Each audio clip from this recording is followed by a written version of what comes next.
Este no va a ser el único de los paros del día de mañana. Ya dijimos que también habrá paro de docentes, pero esto no tiene que ver con un reclamo salarial, sino con un reclamo de mayor seguridad. Una medida que ya habían anunciado que iban a tomar la semana pasada y que se va a terminar de cristalizar exactamente mañana, a una semana del ataque al niño de 6 años en la escuela Ortolani. Exactamente, que resultó herido en el pie, recordemos.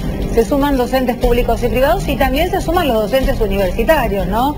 Es decir, que va a ser una jornada para intentar, de alguna manera, visibilizar esta situación que está afectando a todos los alumnos en la ciudad de Rosario. Sí, incluso también va a tener la solidaridad de otros gremios, como ATE, los trabajadores estatales también van a plegarse. Lo que estaba pensando es que va a haber una movilización a las 10 de la mañana, esto va a ser en la Plaza 25 de Mayo, pero la situación del paro de colectivos puede llegar a afectar, ¿no? Porque no hemos pensado en eso, en cómo se van a trasladar los propios docentes. En el día de mañana, por ejemplo, se iba a dar un capítulo de la jura, de la promesa de lealtad a la bandera en el monumento. Eso que es tradicional en este momento del año. Bueno, quedó desactivado eso, porque también implica que los docentes estén, y los docentes dicen, si no tenemos actividad en las escuelas, tampoco las vamos a tener afuera, porque el reclamo tiene que hacerse oír de mayor seguridad en todos y cada uno de los establecimientos educativos. A propósito de la jornada de paro de mañana, esto es lo que decían los referentes gremiales de ambos sectores.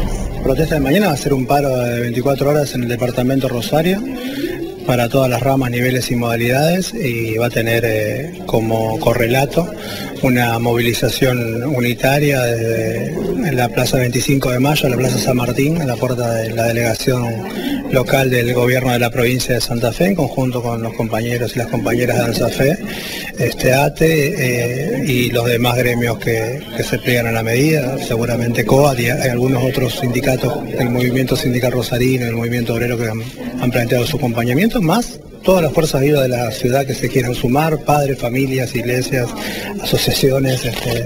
Es una problemática que nos atraviesa a todos, digamos, porque si no vamos a caer en la falsa lectura de que es un problema solamente de la escuela, cuando en realidad la escuela lo que está haciendo es ser víctima de las fuerzas narcocriminales que azotan la ciudad de Rosario para llevar un mensaje de terror a toda la familia. Y a la escuela está bien, van nuestros compañeros y nuestras compañeras, que son quienes tenemos el mandato de defender y representar, que son las maestras, los profesores, las profesoras, pero también van nuestros hijos y nuestras hijas, los nietos, las nietas, los sobrinos, las sobrinas de las personas que están viendo la televisión ahora. O sea, lo más sensible de la sociedad, que son los más pequeños y los más pequeños de cada una de nuestras familias.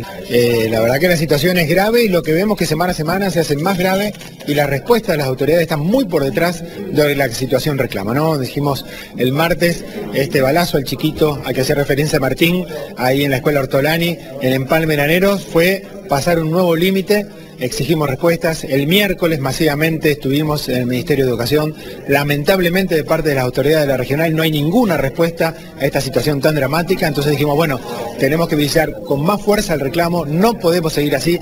No podemos esperar que esa bala, en lugar de pegar en el pie, pegue en otra zona. Que en lugar de tener un chiquito, una chiquita herida, tengamos una situación más grave. Así que bueno, la apuesta de mostrar ese descontento, ese basta, ese límite, esa exigencia a los 3 niveles de gobierno. En primer lugar al gobierno provincial, también al gobierno municipal y al gobierno nacional, que se hagan cargo de esta situación y ojalá que la masividad de mañana en el paro, sin duda, y también la movilización con los compañeros y las compañeras del SADOP, de ATE Rosario, los universitarios y la comunidad de conjunto, que seguramente nos va a estar acompañando, muestre esta exigencia de toda la comunidad al gobierno, a toda la clase política, al Poder Judicial, al Poder Político de conjunto, que se hagan cargo de esta situación, que empiecen a aparecer las respuestas que hacen falta frente a una situación que es cada vez más dramática.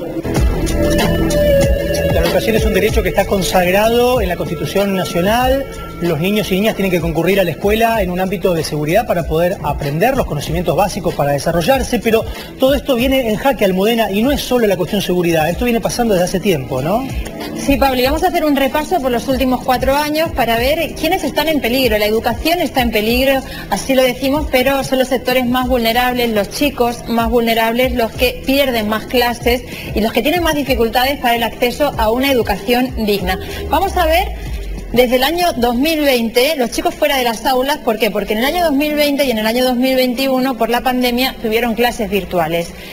¿Qué pasa? Que no todos los chicos tienen el mismo acceso, la misma conectividad en sus casas y el mismo acceso a equipos electrónicos para poder conectarse a internet y recibir las clases. Muchos lo hacían directamente, nosotros recorrimos muchos barrios en ese momento desde un celular.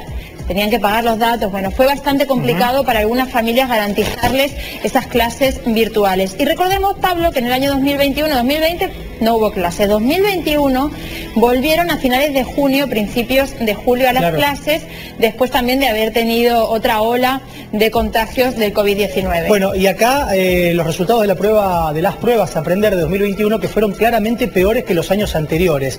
Afortunadamente ahora empezaron a remontar los resultados, pero eso también es un efecto de la falta de presencialidad, ¿no? Claro, porque no todas las familias tienen los mismos recursos y había chicos que tenían que aprender a escribir y a leer y perdieron prácticamente un año y medio.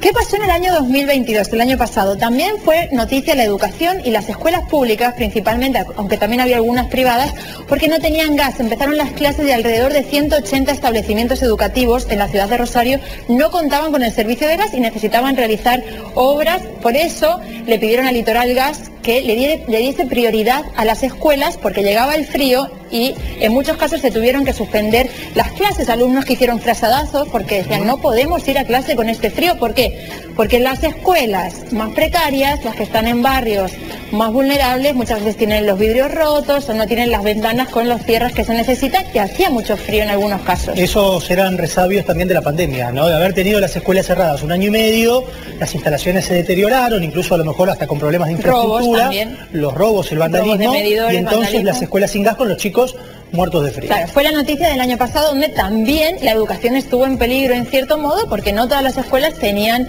la estructura garantizada para dar clase. Y este año me parece que podemos decir que es el peor, porque balaceras, amenazas y robos desde que empezó el año son las escuelas el objetivo de la narcocriminalidad en muchos casos y por eso el paro de mañana, por eso se está planteando un paro para el jueves de la semana que viene, un paro gremial de varios gremios que se han concentrado porque son las escuelas donde se vive la violencia. El lugar que tiene que rescatar a los chicos de la calle, que cumple una función muy importante, es el lugar donde también están en peligro.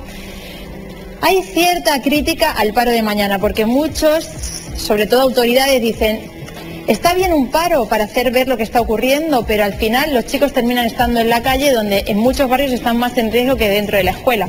Pero bueno, es la forma de pedir justicia y de pedir que las cosas cambien. Es inédito, nunca hasta ahora habíamos tenido un paro docente por reclamo de seguridad en las escuelas. Claro, porque son muchos robos, venimos cubriendo robos prácticamente todos los días, amenazas y en los casos más extremos balaceras y en este caso la escuela José Ortolani con un nene de 6 años herido. Así que es la situación de la educación en los últimos años. La violencia y la educación en peligro, mañana incluso con manifestación de los docentes a las 10 de la mañana reclamando mayor seguridad.